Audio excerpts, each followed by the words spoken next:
আস্ত সিমেন্টের বস্তা নিয়ে যাওয়া হতো, আসামিদেরকে নিয়ে যাওয়া হতো।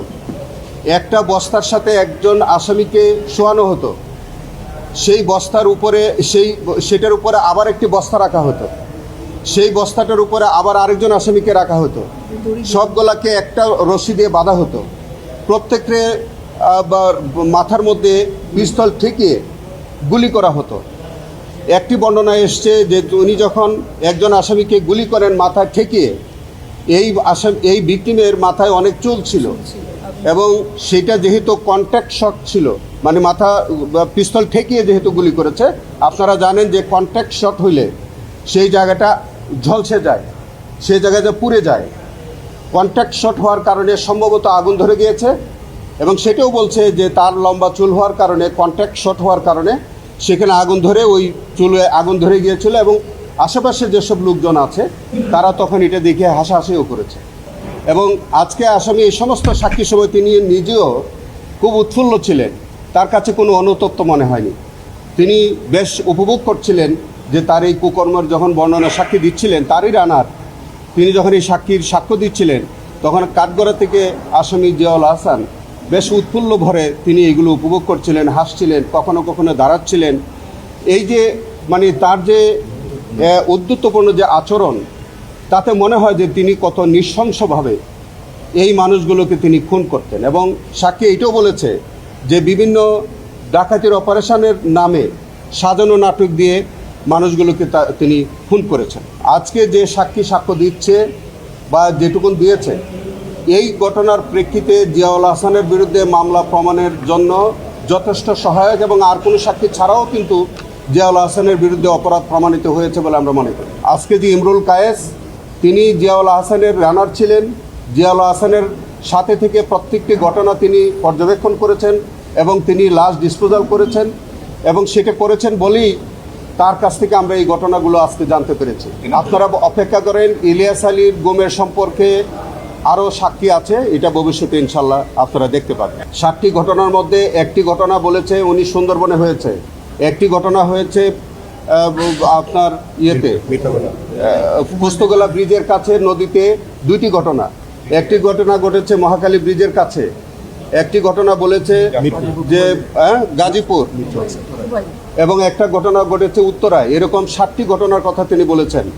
এবং 7টি ঘটনা, একটি ঘটনা আছে জাফলংয়ে, সিলেটের জাফলংয়ে, 2টা, এবং জাফলং থেকে ফেরার পথে আছে একটা জায়গার নাম তিনি বলতে পারেন নাই, কিন্তু আসার পথে একটা ঘটনা আছে।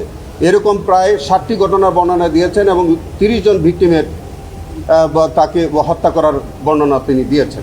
ন অ্যাকমপ্লিস উইটনেস তিনি, আমরা এই যে দুষ্কর্ম যেটা হয়, যে অপরাধটা হয়, সে অপরাধের তিনি কিছুটা অংশগ্রহণকারী, এক অর্থে কিছুটা অংশগ্রহণকারী। যেমন ধরেন এই সাক্ষী, তিনি লাশ ফেলছেন, তার ঊর্ধ্বতন কর্মকর্তার নির্দেশে ফেললেও তিনি কিন্তু ওখানে অংশগ্রহণ করেছেন। কিন্তু আমরা তাকে সাক্ষী হিসেবে উপস্থাপন করেছি এই কারণে যে এই ঘটনাগুলো বর্ণনা করার জন্য আর কোনো প্রত্যক্ষদর্শী সাক্ষী আমাদের সামনে নাই। তো যখন কোনো প্রত্যক্ষদর্শী সাক্ষী থাকে না, তখন যাদের লঘু অপরাধ হয় কিন্তু তার পার্টিসিপেশন আছে, সেই লঘু আসামিটাকে আমরা তাকে আসামি না করে আমরা তাকে সাক্ষী করি এই অর্থে যাতে এই ঘটনার পুরো বর্ণনাটা পাওয়া যায়, যাতে এই মামলাটি প্রমাণের সহায়ক হয়। এই গল্ফটা হচ্ছে, আমরা যে গল্ফ খেলি, যেভাবে একটা বলকে মানে গর্তে ফেলা হয়, ঠিক এই অর্থে তারা মানে আলফা, ধরেন আর্মিরা কিছু শব্দ ব্যবহার করে, আলফা, টার্গেট, এরকম নানান তারা কিছু শব্দ ব্যবহার করে।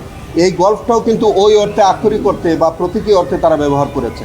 গল্ফ অর্থ হলো যে তাকে একটা গর্তে ফেলে দিচ্ছে। আমাদের আরও কিছু ঘটনার সাক্ষী আছে, ভবিষ্যতে হয়তো আসবে, কিন্তু আজকে যে সাক্ষ্য দিচ্ছে বা যেটুকুন দিয়েছে, এই ঘটনার প্রেক্ষিতে জিয়াউল হাসানের বিরুদ্ধে মামলা প্রমাণের জন্য যথেষ্ট সহায়ক এবং আর কোনো সাক্ষী ছাড়াও কিন্তু জিয়াউল হাসানের বিরুদ্ধে অপরাধ প্রমাণিত হয়েছে বলে আমরা মনে করি।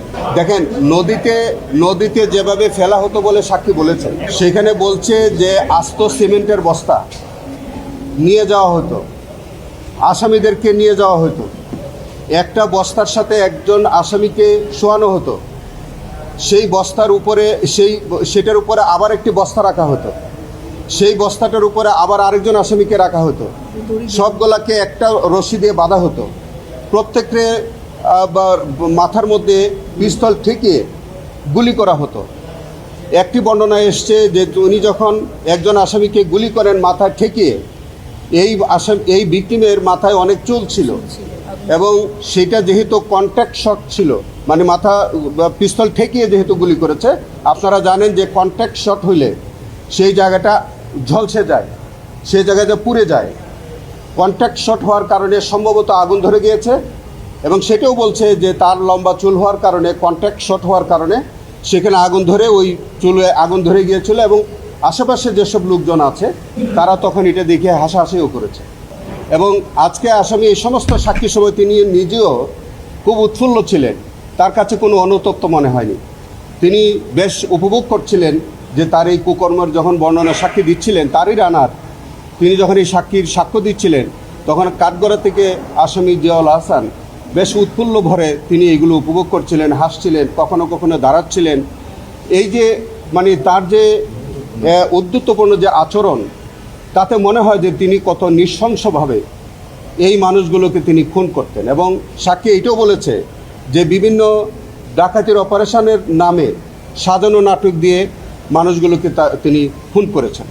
অপারেশন রেবেল হার্ট সম্পর্কে বলেছে যে বিডিআর হত্যাকাণ্ডের পর তিনি বিভিন্ন বিডিআর সদস্যদেরকে ধরে আনতেন এবং ধরে এনে তাকে বিভিন্ন বিশেষ প্রক্রিয়ায় 2টা পদ্ধতিতে তিনি হত্যা করেছেন বলে বলছেন।